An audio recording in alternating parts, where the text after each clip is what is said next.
ధన విద్యుదాత్మక స్వభావాన్నే లోహ స్వభావం అంటారు. గ్రూపుల్లో పైనుంచి కిందకు పోయే కొలది లోహ స్వభావం క్రమంగా పెరుగుతూ ఉంటుంది. అలోహ స్వభావం కింద తగ్గుతూ ఉంటుంది. అంటే ఇక్కడ మళ్ళీ ఇంకోసారి చెప్తాను చూడండి. లోహ స్వభావం, అలోహ స్వభావం. లో అనేది హల్లు, అలోహలో స్టార్ట్ అయింది అచ్చుతో ఆ. ఆల్రెడీ ఏం చెప్పాం, అచ్చులు గ్రూపుల్లో పైనుంచి కిందకు తగ్గుతాయి, పీరియడ్లో పెరుగుతాయి. అలాగే హల్లులు పైనుంచి కిందకు హల్లులు గ్రూపుల్లో పైనుంచి కిందకు పెరుగుతుంది, పీరియడ్లో తగ్గుతుంది. ఓకేనా, అదే కాన్సెప్ట్ పెట్టుకోండి. గ్రూపుల్లో పైనుంచి కిందకు పోయే కొద్దీ లోహ స్వభావం క్రమంగా పెరుగుతూ అలోహ స్వభావం తగ్గుతూ ఉంటుంది. పీరియడ్లలో ఎడమ నుంచి కుడివైపుకు పోయే కొలది లోహ స్వభావం క్రమంగా తగ్గుతూ అలోహ స్వభావం పెరుగుతూ ఉంటుంది. ఆవర్తన పట్టికలో 2A గ్రూప్ మూలకాలని క్షార మృత్తికా లోహాలు అంటారు. మరి 1A గ్రూప్ మూలకాలని క్షార లోహాలు అంటారు. ఎస్ బ్లాక్ మూలకాలని 1వ గ్రూపు మరియు 2వ గ్రూప్ మూలకాలని ఎస్ బ్లాక్ మూలకాలు అంటారు. మొదటి గ్రూప్ మూలకాల సాధారణ బాహ్యకర్పూరం యొక్క ఎలక్ట్రాన్ విన్యాసం NS1. మొదటి పీరియడ్లోని మూలకాల సంఖ్య 2. ఏంటి ఆ 2? Hydrogen, helium. ఆవర్తన పట్టికలో ఎఫ్ బ్లాక్ మూలకాల స్థానము కింద భాగము. ఆవర్తన పట్టికలోని మూలకాలలో అత్యధిక భాగం డాష్గా ఉన్నాయి, లోహాలుగా ఉన్నాయి. మూలకాల భౌతిక రసాయనిక ధర్మాలు గ్రూపుల్లో ఒకే విధంగా ఉంటాయి. మొదటి అయనీకరణ సెగ్మాన్ని IE1 అంటే అయనైజేషన్ ఎనర్జీ 1 అని, రెండవ అయనీకరణ సెగ్మాన్ని IE2 అంటారు. అయిన వీటి యొక్క విలువలు IE2 గ్రేటర్ దెన్ IE1. ఎందుకు IE2 గ్రేటర్ దెన్ IE1 అన్నామంటే, ఫస్ట్ అయనీకరణ సెగ్మం అంటే ఏమిటి అంటే, ఎలక్ట్రాన్ని దాని నుంచి డొనేట్ చేస్తే ఏమవుతుంది, ప్లస్ ఛార్జ్ వస్తుంది. అయనీకరణ సెగ్మం అంటే ఎలక్ట్రాన్ని తీసుకోవడం. ఆల్రెడీ ఒక ఎలక్ట్రాన్ని తీసుకున్నారు అన్నప్పుడు ఏమైంది, IE1 అయిపోయింది. అంటే ఒక ఎలక్ట్రాన్ కోల్పోయి దాని సైజ్ అనేది తగ్గిపోయింది. అంటే ఇంతకు ముందు కన్నా కూడా ఇప్పుడు కేంద్రకం యొక్క ఆకర్షణ IE కన్నా IE1 అనుకుందాం. IE1 మీద కేంద్రక ఆకర్షణ ఎలా ఉంటుంది, ఎక్కువగా ఉంటుంది. ఎందుకంటే ఒక ఎలక్ట్రాన్ తగ్గింది, సైజ్ తగ్గింది, కేంద్రకం యొక్క ఆకర్షణ చివరి కక్షలోని ఎలక్ట్రాన్లపై ఎక్కువగా ఉంటుంది. ఇప్పుడు IE2 అంటే ఏంది, IE1 నుంచి ఇంకొక మళ్ళీ ఎలక్ట్రాన్ని కానీ తీసేస్తే IE2 రెండవ అయనీకరణ శక్తి ఏర్పడుతుంది. ఇప్పుడు ఎలక్ట్రాన్ తీయడం సులభమా? IE నుంచి తీసినంత సులభంగా అంటే మొదట ఒక పరమాణువు A అనుకుందాం, A నుంచి పరమాణువుని ఒక ఎలక్ట్రాన్ని తీసివేస్తే A+1 వచ్చింది, అంటే IE1 వచ్చింది. IE1 నుంచి A+ నుంచి మళ్ళీ ఎలక్ట్రాన్ తీయడం సులభమా? కాదు. ఎందుకు? ఎలక్ట్రాన్ తీయడం వల్ల సైజ్ తగ్గింది, కేంద్రకం యొక్క ఆకర్షణ పెరిగింది. ఇప్పుడు ఎక్కువ శక్తిని ఉపయోగించి బాహ్యకక్ష నుంచి ఎలక్ట్రాన్ తీయగలుగుతాడు. So IE2 greater than IE1. ఓకేనా, అంటే ప్లస్ ఛార్జీ పెరిగింది. IE2 అంటే ఏంది, మొదటి ఆల్రెడీ ఒక ఎలక్ట్రాన్ని కోల్పోయి ప్లస్ ఛార్జీలో ఉన్న దాని నుంచి పరమాణు సైజు తగ్గిన దానిలోంచి ఎలక్ట్రాన్ తీయడము మొదటి దానితో పోలిస్తే కష్టం. So IE2 greater than IE1. Next, కేంద్రకానికి వ్యాలెన్సీ ఎలక్ట్రాన్లకు మధ్య కర్పలాల సంఖ్య పెరిగే కొద్దీ పరివేషక ప్రభావము పెరుగుతుంది. కేంద్రకానికి వ్యాలెన్సీ ఎలక్ట్రాన్ల మధ్య కర్పరాల సంఖ్య పెరిగితే పరివేషక ప్రభావం అంటాము, అంటే స్క్రీనింగ్ ఎఫెక్ట్ అంటాం. మనకి దగ్గరగా ఉన్న వాటి మీద మన విజన్ ఎక్కువగా ఉంటుంది, మనకు దూరంగా ఉన్న వాటి మీద మన విజన్ ఆటోమేటిక్గా తగ్గిపోతుంది. దాన్నే స్క్రీనింగ్ ఎఫెక్ట్, పరివేషక ప్రభావం అంటారనమాట. కర్పరాల సంఖ్య పెరుగుతా పోతున్న కొద్దీ ఏమవుద్ది, పరిమాణం పెరుగుతూ పోద్ది. కేంద్రకానికి ఆ లాస్ట్ ఉన్న వాటి మీద అంతా విజన్ అనేది దాని చూపు అనేది తగ్గిపోతుంది అనమాట. దాన్నే పరివేషక ప్రభావం, స్క్రీనింగ్ ఎఫెక్ట్ అంటాం. 17వ గ్రూప్ మూలకాలకు రుణ విద్యుదాత్మకత విలువలు ఎక్కువగా ఉంటాయి. 17వ గ్రూప్ మూలకము అన్నాడు. 17 అనేది అరబిక్ సంఖ్య. మామూలుగా రోమన్ సంఖ్యలో అయితే మనం 17వ గ్రూపుని ఏమని చెప్తాము, 7A గ్రూప్ అంటాం అన్నమాట. ఆ గ్రూపులో రుణ విద్యుదాత్మకత విలువలు ఎక్కువగా ఉంటాయి. అంటే ఆ గ్రూపులో ఏముంటుంది, 7th A గ్రూపు లేదా 17వ గ్రూపులో fluorine, chlorine, bromine, iodine, astatine ఇవి ఉంటాయన్నమాట. వీటికి రుణ విద్యుదాత్మకత విలువలు ఎక్కువగా ఉంటాయి. వీటినే హాలోజన్స్ అంటారు. హాలోజన్స్ అంటే సముద్ర ఉత్పన్నాల నుంచి ఏర్పడినవి అని అర్థం. 1వ గ్రూప్ మూలకాలకు ధన విద్యుదాత్మకత విలువలు ఎక్కువగా ఉంటాయి. ఎందుకు 1వ గ్రూప్ మూలకాలకు ధన విద్యుదాత్మకత ఎక్కువగా ఉంటుంది? 17వ గ్రూప్ మూలకాలకు ఎందుకు రుణ విద్యుదాత్మకత ఎక్కువగా ఉంటుంది? ఒకే ఒక కాన్సెప్ట్ చెప్తాం. మనకి అష్టక నియమం ఉంది. అష్టక నియమం అంటే ఏంటి? బాహ్య కక్షలో ఉన్న ఆర్బిటాలన్నీ పూర్తిగా కానీ నిండితే, అనగా 8 ఎలక్ట్రాన్లు కానీ నిండి ఉంటే దానికి స్థిరత్వం ఎక్కువ. ఓకేనా? లేదనుకోండి, సగం నిండిన ఆర్బిటాలు ఉన్నా కూడా ఆ పరమాణువుకి స్థిరత్వం ఎక్కువగా ఉంటుంది. ఇక్కడ 1వ గ్రూప్ మూలకానికి for example 1A group sodium తీసుకుందాం.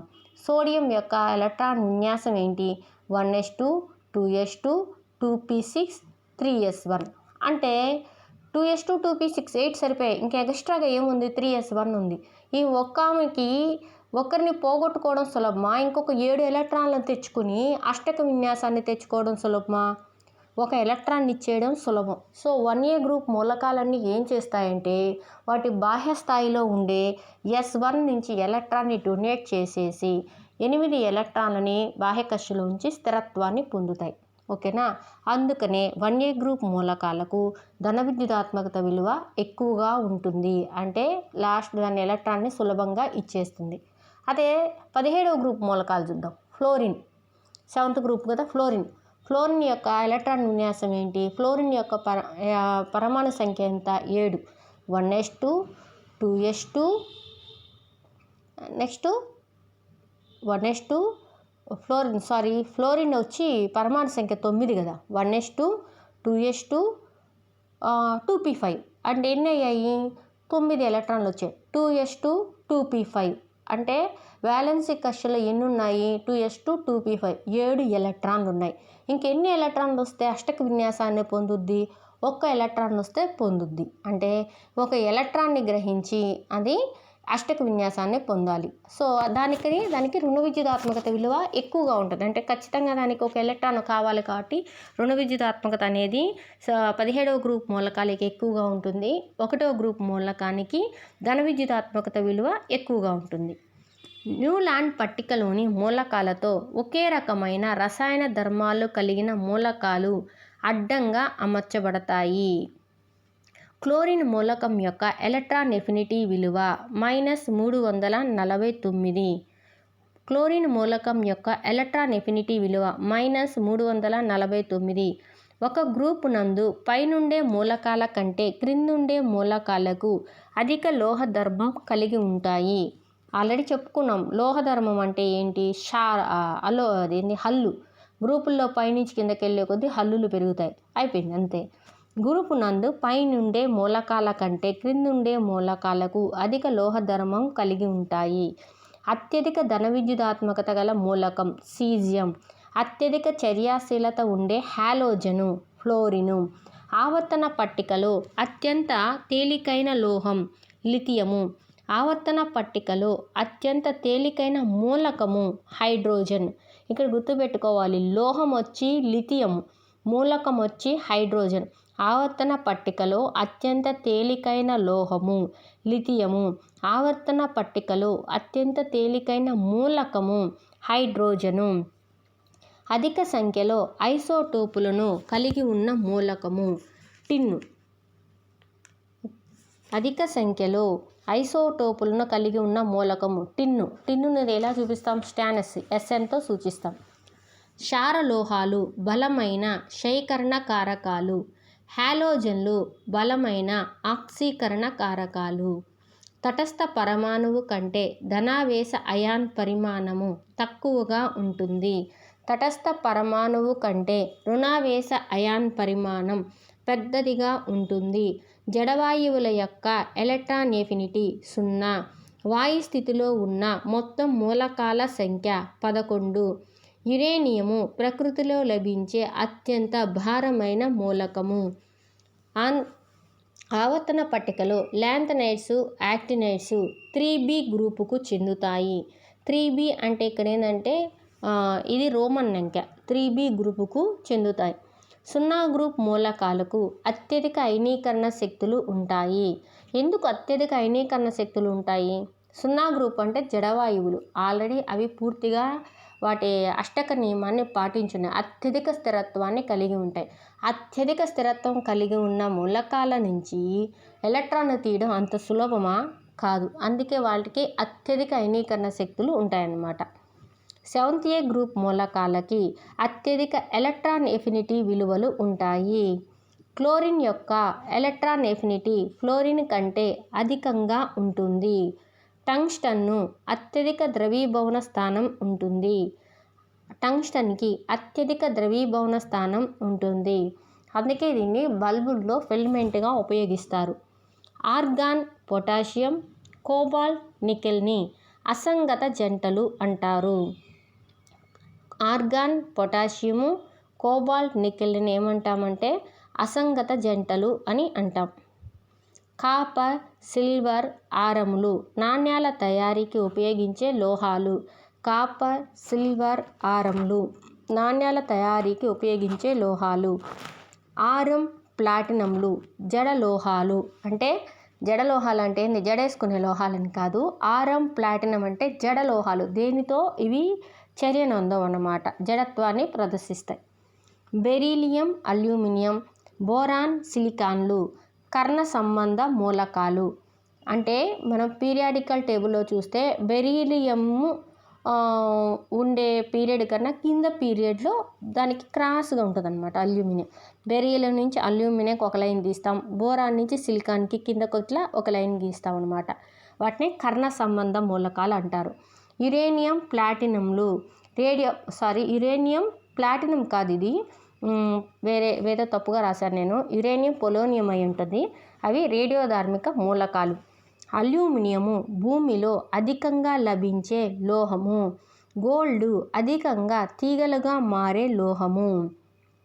తీగలుగా మార్చడాన్ని ఏమంటాం మనము? తాంతవత అంటాం అన్నమాట. సిల్వరు మంచి విద్యుత్ వాహకము. ప్లాటినము విలువగల లోహము. ఇరిడియము అధిక సాంద్రత గల లోహము. స్కాండియం తేలికైన పరివర్తన లోహము. అల్యూమినియము భూమిలో అధికంగా లభించే లోహం. గోల్డ్ అధికంగా తీగలుగా మారే లోహం. సిల్వరు మంచి విద్యుత్ వాహకం. ప్లాటినం విలువగల లోహం. ఇరిడియం అధిక సాంద్రత గల లోహం. స్కాండియం తేలికైన పరివర్తన లోహం. ఆవర్తన పట్టికలో అతి చిన్న పీరియడు 1వ పీరియడు. ఎందుకు అతి చిన్న పీరియడ్ అది? దాంట్లో 2 మూలకాలు ఉంటాయి, హైడ్రోజన్, హీలియం, అంతే. అత్యల్ప ధన విద్యుదాత్మక స్వభావం గల మూలకము ఫ్లోరిన్. అత్యల్ప ధన విద్యుదాత్మకత ఉందంటే రివర్స్, అత్యధిక రుణ విద్యుదాత్మకత గల మూలకం ఏమవుద్దంటే ఫ్లోరిన్. గన్ మెటల్లో ఉండే పరివర్తన లోహము కాపర్. గన్ మెటల్లో ఉండే పరివర్తన లోహము కాపర్. అత్యధిక ఎలక్ట్రాన్ ఎఫినిటీ చర్యాశీలత గల మూలకము క్లోరిన్. అత్యధిక ఎలక్ట్రాన్ ఎఫినిటీ చర్యాశీలత గల మూలకం క్లోరిన్.